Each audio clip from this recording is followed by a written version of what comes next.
नमस्कार, मैं हूं मोहित चौधरी और आप सभी का स्वागत है जस्ट इंडिया में। खबरों का रुख करें, लेकिन उससे पहले इस वक्त की हेडलाइंस के प्रायोजक हैं आरोग्य मास्क लगाएं, कोरोना से सुरक्षित रहें। Holy Heart Super Speciality and Trauma Centre, Delhi bypass चौक, Rohtak. Oscar Super Speciality Hospital and Trauma Centre, रंश किया showroom in Rohtak and Bahadurgarh. Showroom पर आइए, टेस्ट ड्राइव ले और गाड़ी बुक कराइए। राफेल विमान आज अंबाला में करेगा लैंड। रिसीव करने पहुंचेंगे वायुसेना प्रमुख। एयरबेस के आसपास लगाई गई धारा 144।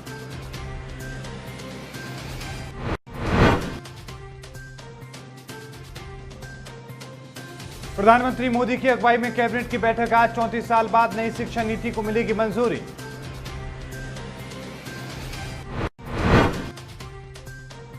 हरियाणा में कोरोना से 9 और लोगों की हुई मौत। 749 नए संक्रमित और मिले। संक्रमितों की संख्या हुई 32,000 के पार।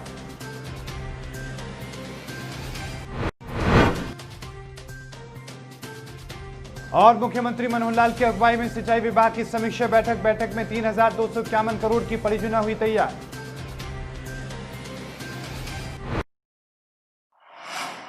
अब खबरें विस्तार से। लड़ाकू विमान राफेल की पहली खेप अंबाला एयरबेस पर पहुंचेगी। इस मौके पर वायुसेना प्रमुख air chief marshal RK. Bhadauria विमान को रिसीव करने के लिए पहुंचेंगे। आपको बता दें कि आर.के. भदौरिया वहां पर पहुंचेंगे, साथ ही वो पायलटों से भी मुलाकात करेंगे। फ्रांस से आ रहे 5 राफेल विमान फिलहाल यूएई के एयरबेस पर मौजूद हैं। सुबह भारत के लिए यूएई से विमानों की रवानगी होगी। वहीं विमानों की लैंडिंग से पहले अंबाला एयरफोर्स स्टेशन के आसपास सुरक्षा के कड़े इंतजाम किए गए हैं। एयरफोर्स के आसपास धारा 144 लगा दी गई है। साथ ही फोटोग्राफी और वीडियोग्राफी पर भी प्रतिबंध लगा दिया गया है। इलाके में 4 से ज्यादा लोगों के इकट्ठा होने पर मनाही है। अंबाला में राफेल विमानों के पहुंचने के दोपहर का समय चुना गया है। आपको बता दें कि दोपहर 2 बजे के आसपास जो राफेल के विमान वहां पर पहुंचेंगे, लेकिन मौसम की वजह से इसमें थोड़ा बदलाव भी हो सकता है। एयरफोर्स ने मौसम की हर स्थिति से निपटने की तैयारियां कर ली हैं। यही नहीं, विषम परिस्थितियों के लिए एयरफोर्स ने एक बैकअप प्लान भी बना रखा है। जानकारी के मुताबिक अंबाला में अगर मौसम की समस्या उत्पन्न होती है तो राफेल विमान अंबाला एयरबेस की जगह जोधपुर एयरबेस पर लैंडिंग करेंगे। इसके लिए जोधपुर एयरबेस को बैकअप बेस के तौर पर तैयार कर लिया गया है। राजधानी दिल्ली में आज प्रधानमंत्री नरेंद्र मोदी की अगुवाई में कैबिनेट की बैठक होने जा रही है। इस बैठक में आज 34 साल के बाद नई शिक्षा नीति को मंजूरी मिल सकती है। इस साल बजट में वित्त मंत्री निर्मला सीतारमण ने नई शिक्षा नीति का ऐलान किया था। इस नई शिक्षा नीति के तहत देश में शिक्षा के मायने को बदला जाएगा। इससे न सिर्फ युवाओं को शिक्षा के नए अवसर मिलेंगे, बल्कि रोजगार प्राप्त करने में भी आसानी होगी। शिक्षा नीति का ऐलान करते हुए सरकार ने कहा था कि शिक्षा के क्षेत्र में एक्सटर्नल कमर्शियल बोरोविंग और विदेशी निवेश को लेकर जरूरी कदम उठाए जाएंगे। सरकार युवा इंजीनियरों को इंटर्नशिप का अवसर देने के उद्देश्य से शहरी स्थानों निकायों के लिए एक कार्यक्रम शुरू करने की योजना बना रही है। साथ ही राष्ट्रीय पुलिस यूनिवर्सिटी और राष्ट्रीय फॉरेंसिक यूनिवर्सिटी का प्रस्ताव लाया जा रहा है। वहीं टॉप 100 यूनिवर्सिटीज पूरी तरीके से ऑनलाइन शिक्षा कार्यक्रम शुरू करें, इसकी भी योजना तैयार हो रही है। दुनिया भर में अब तक 1 करोड़ 68 लाख से ज्यादा संक्रमण के मामले सामने आ चुके हैं, जबकि मरने वालों की संख्या 6.5 लाख के पार जा चुकी है। अभी तक 6,62,000 से ज्यादा लोगों की जान जा चुकी है। वहीं इस बीमारी से ठीक होने वाले मरीजों का आंकड़ा 1 करोड़ 4 लाख के पार पहुंच चुका है। दुनिया भर में अभी भी 57,75,000 एक्टिव केस हैं और इनका इलाज जारी है।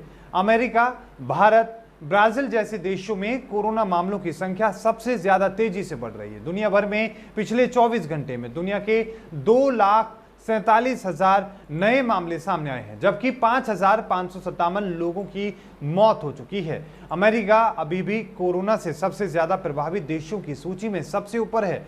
यहां पर अब तक 44,98,000 से ज्यादा लोग संक्रमण के शिकार हो चुके हैं, जबकि 1,52,000 से ज्यादा लोगों की जान जा चुकी है। इतना ही नहीं, अमेरिका में पिछले 24 घंटे में 64,000 से ज्यादा नए मामले दर्ज किए गए हैं, जबकि 1,235 लोगों की मौत हुई है। वहीं ब्राजील में भी कोरोना का कहर बरकरार है। ब्राजील में संक्रमण के कुल मामले 25 लाख तक पहुंच चुके हैं। इनमें से 88,000 से ज्यादा लोग अब तक मारे जा चुके हैं।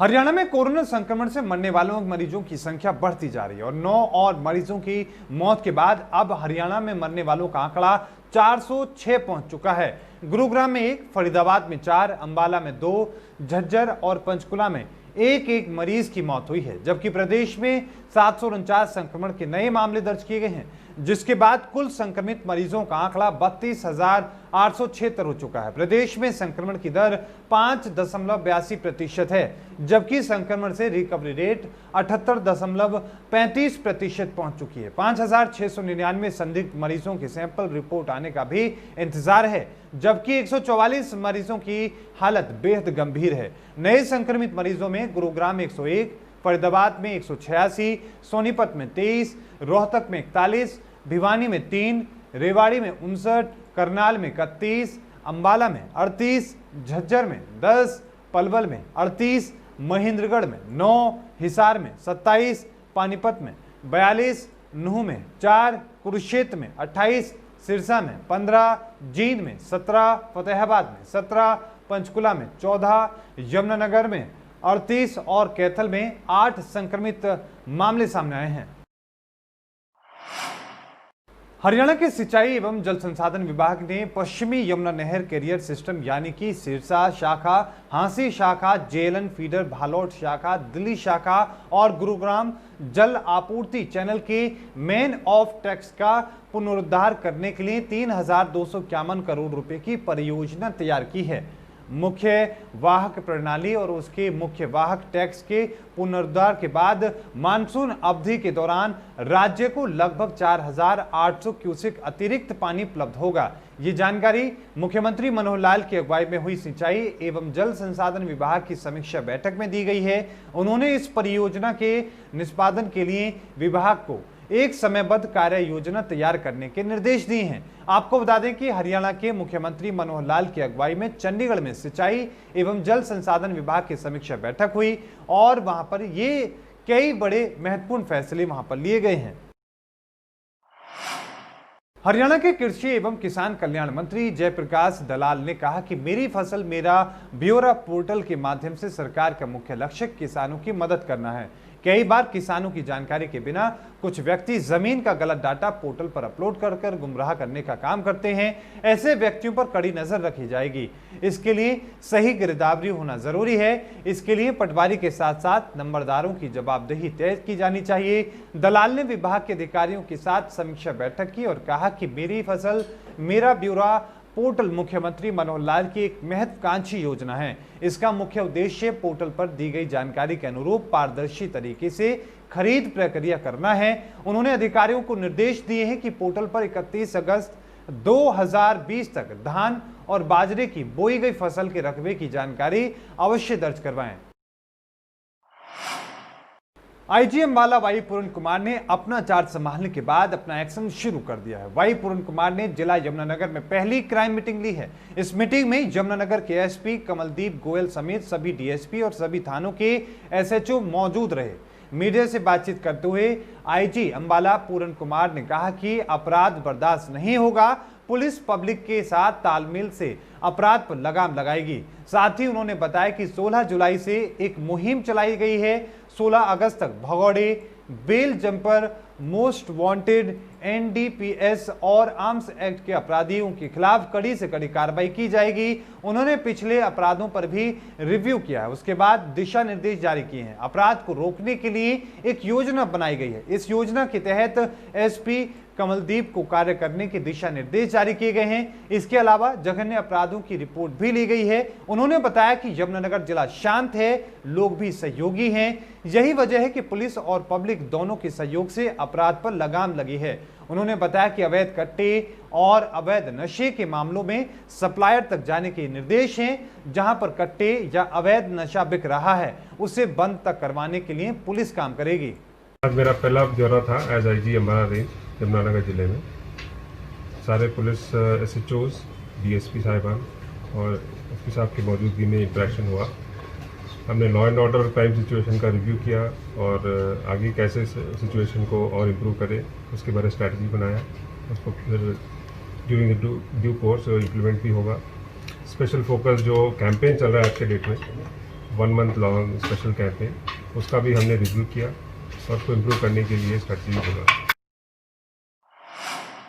कुरुक्षेत्र क्षेत्र के शाहबाद उपमंडल में जीटी रोड पर अतिक्रमण हटाओ अभियान चलाया गया तो हड़कंप मच गया। दरअसल भारी पुलिस बल और ड्यूटी मजिस्ट्रेट की मौजूदगी में जब ये अवैध निर्माण हटाया गया तो लोग बोले हमें मौका ही नहीं दिया गया और हमारा घर उजाड़ दिया गया। भुक्तभोगी राकेश और सोमनाथ ने बताया कि उन्हें सामान निकालने का भी वक्त नहीं दिया गया और उनके घर को उजाड़ दिया गया है, उनका हजारों का नुकसान हो गया है। वहीं ड्यूटी मजिस्ट्रेट परमेंद्र सिंह ने बताया कि उपायुक्त के आदेश अनुसार ये कब्जे हटाए जा रहे हैं। सबको पहले चेताया गया था और नियम अनुसार कार्रवाई की गई है।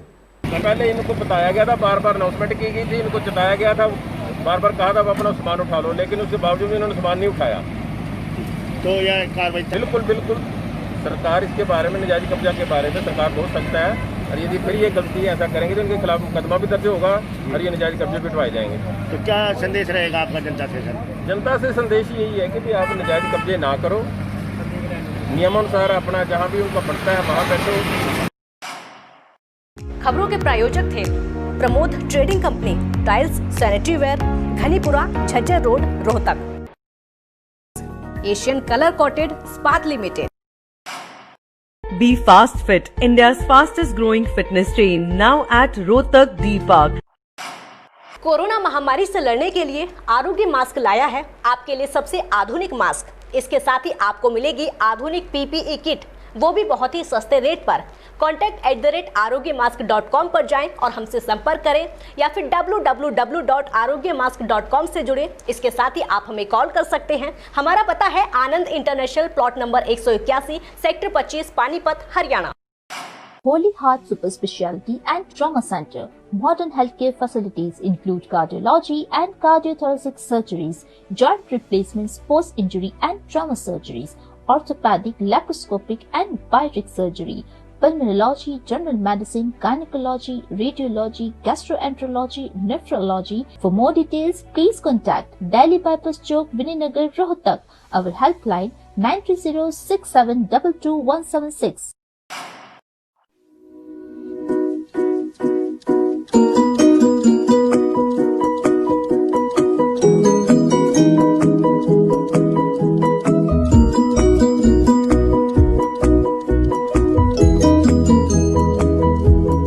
मेडिफिल इंटरनेशनल, 7 शीतल कॉम्प्लेक्स, सुभाष नगर, रोहतक।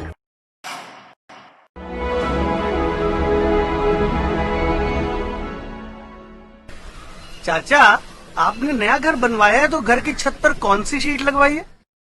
बेटा, मैंने अपने घर की छत पर एशियन शीट लगवाई है क्योंकि वो कभी न मिटने वाले ओरिजिनल निशान की चादरें हैं। साथ में ISI का चिन्ह, 5 साल की वारंटी के साथ साथ पैसों का सही मूल्य देने वाली वही इकलौती शीट्स हैं।